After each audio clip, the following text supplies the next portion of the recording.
नमस्कार दोस्तों। जय श्री राम, जय सीताराम, जय जय हनुमान, जय बागेश्वर धाम सरकार।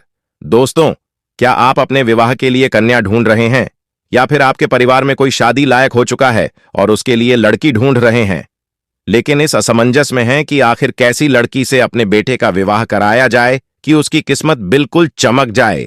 आखिर कैसे बिना कोई जांच पड़ताल किए पता लगाया जा सकता है कि किस महीने में जन्मी लड़कियां आपके परिवार के लिए भाग्यशाली रहेंगे, या फिर आप एक खुद महिला हैं और आप अपने भविष्य के बारे में जानना चाहती हैं और शादी के बाद अपने भाग्य और व्यवहार के बारे में सब कुछ पता करना चाहती हैं, वो भी बिना किसी ज्योतिषी और किसी पंडित को अपनी कुंडली या फिर अपना हाथ दिखाए बिना।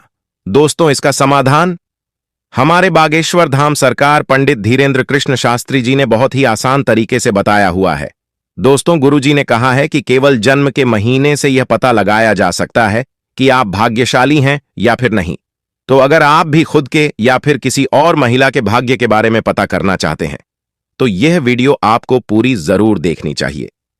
तो दोस्तों, स्वागत है आपका प्राचीन ज्ञान पर आगे बढ़ने से पहले वीडियो को लाइक और चैनल को सब्सक्राइब जरूर कर दें, जिससे बागेश्वर बालाजी की कृपा आप पर सदैव बनी रहे। चलिए वीडियो में आगे बढ़ते हैं। दोस्तों, ऐसे में महिलाओं को समझना स्वयं ब्रह्मदेव के वश में भी नहीं है, लेकिन हमारे गुरुजी का कहना है कि कुछ खास महीने में जन्मी हुई महिलाएं जन्म से ही भाग्यशाली होती हैं। तो केवल महिलाओं के जन्म के महीने से यह पता लगाया जा सकता है कि वह आगे चलकर अपने जीवन में तरक्की कर पाएंगे या फिर नहीं, और उनका वैवाहिक जीवन कैसा रहने वाला है। तो चलिए आपको भी बताते हैं कि गुरुजी ने किस महीने में जन्मी हुई महिलाओं को सबसे ज्यादा भाग्यशाली बताया है।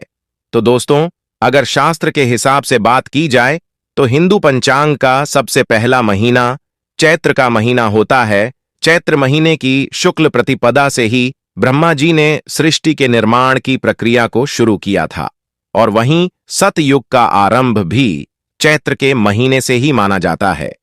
देवी दुर्गा का प्रादुर्भाव भी चैत्र के महीने में ही माना गया है, और इसी के साथ कई और विशेष त्योहार वाला यह महीना हिंदू पंचांग का सबसे पवित्र महीना भी कहा जाता है। दोस्तों, कहा जाता है कि इस महीने में जो भी महिलाएं जन्म लेती हैं वहीं रूप और गुणों की भंडार होती है। ऐसी महिलाएं अच्छा वक्त होने के साथ नेतृत्व की भावना के साथ ही जन्म लेती हैं। इनका रंग गोरा होता है, यह धनवान होती है और उनके नेत्र रत्न की तरह चमकीले और आकर्षित होते हैं। इन्हें अपने जीवन में सारे सुखों की प्राप्ति होती है। इनकी कुंडली में बुध योग होता है और इन्हें राजयोग भी प्राप्त होता है, लेकिन इनका स्वभाव क्रोधी होता है और यह बेहद जिद्दी मानी जाती है। हिंदू पंचांग के हिसाब से दूसरा महीना वैसाख का महीना होता है और यह महीना अप्रैल से मई तक होता है। विशाखा नक्षत्र में होने की वजह से यह महीना और भी पवित्र हो जाता है, क्योंकि यह नारायण का सबसे प्रिय महीना होता है। तो जो महिलाएं इस महीने में जन्म लेती हैं वह साक्षात लक्ष्मी का स्वरूप होती है। इनका रंग रूप सुंदर, आंखें बड़ी, बोली मीठी और भाग्य प्रबल होता है। यह होशियार होने के साथ कम खर्चीली होती है और अपने पति की सेवा करने के लिए अपने प्राणों को न्योछावर कर देती है। लेकिन इन महिलाओं में क्रोध और अपनी बात मनवाने की कला कूट कूट कर भरी होती है। हिंदू पंचांग का तीसरा महीना ज्येष्ठ मास है। इस महीने में सूर्य के तेज की प्रबलता होती है। इसीलिए कहा जाता है कि जो महिलाएं इस महीने में जन्म लेती हैं वह दिमाग की तेज होती हैं और अपनी इसी कला के दम पर यह पैसा कमाकर धनवान बन जाती है। इसी के साथ ये महिलाएं आध्यात्मिक होती हैं, पूजा पाठ में, तीर्थ स्थान में समय व्यतीत करती है और जिस काम को करने की ठान लेती है उसे पूरी कुशलता के साथ पूरा करती हैं। साथ ही यह हमेशा अपने पति की चहेती बनकर रहना चाहती है।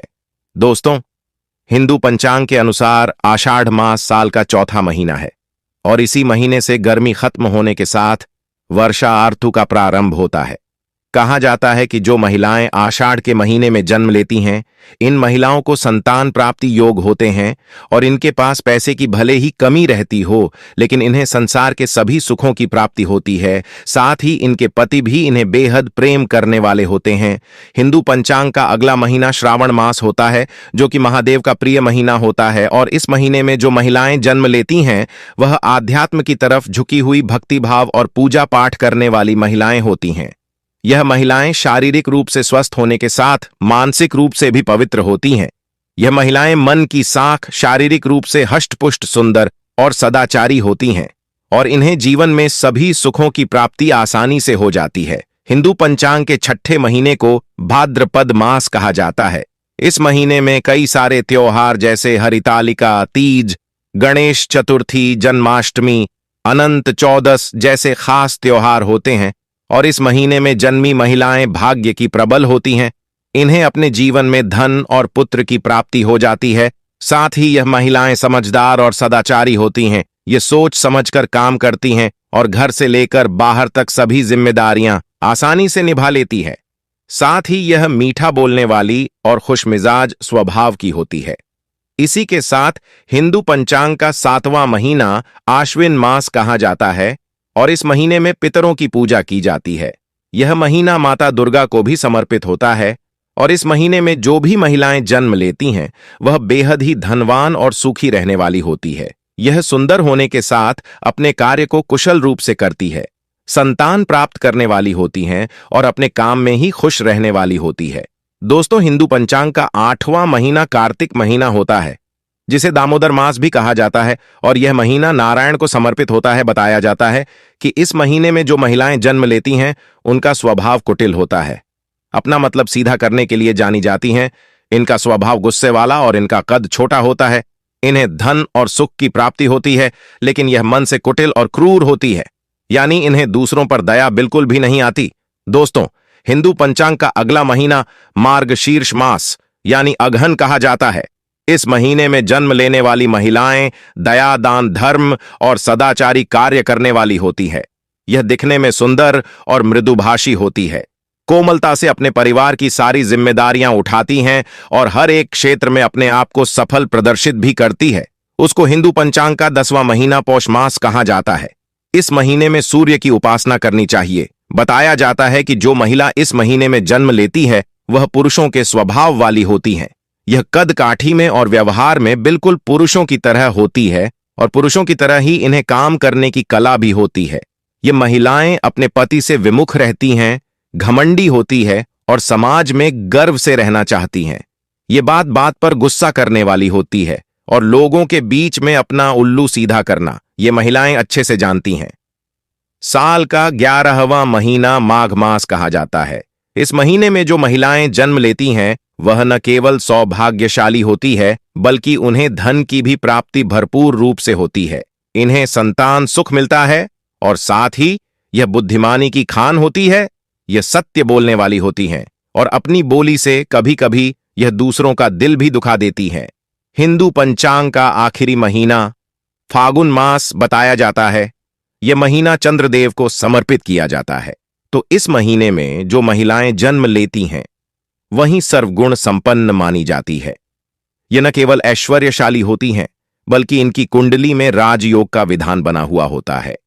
इन्हें धारणा पुत्र और संसार के सभी सुख की प्राप्ति होती है और यह दूसरों का भला करने वाली, तीर्थ यात्रा करने वाले और कोमल स्वभाव के रूप गुण और वचनों के भंडार होती है। तो दोस्तों, गुरुजी के अनुसार इस तरह से अलग अलग महीने में जन्म लेने वाली महिलाओं के हिसाब से आप जान सकते हैं कि कौन सी महिला का स्वभाव कैसा है और वह कितनी भाग्यशाली हो सकती है। तो दोस्तों, उम्मीद करते हैं कि गुरुजी की बताई हुई ये बातें आपको जरूर पसंद आई होगी। अगर आपको ये वीडियो अच्छी लगी हो तो चैनल को सब्सक्राइब करके वीडियो को लाइक करें और कमेंट बॉक्स में जय श्री राम, जय बागेश्वर धाम सरकार, जय हनुमान जरूर लिखें और इसे ज्यादा से ज्यादा शेयर करके बाकी लोगों तक भी पहुंच जाएं। तो मिलते हैं अगली वीडियो में। स्वस्थ रहे, सुरक्षित रहे। धन्यवाद।